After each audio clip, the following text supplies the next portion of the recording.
My name is CJ Bonomo. I've been working here for about 5 years as a mechanical engineer. So our process typically starts with Lulu and Gaston. They'll come to us with an idea or a problem or desire that they want to actualize on, and then it's our job to actually take that idea and execute it.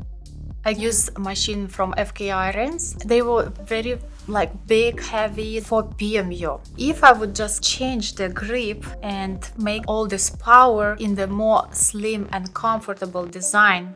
The first step is to identify those goals for the product in a step that we call an ideation phase. So from there, we're going to define the function of the product and the aesthetics.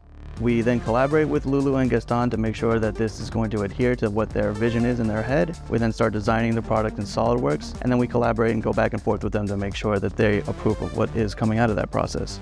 At this point, we then validate the design and make sure that it both functions and looks as we intended.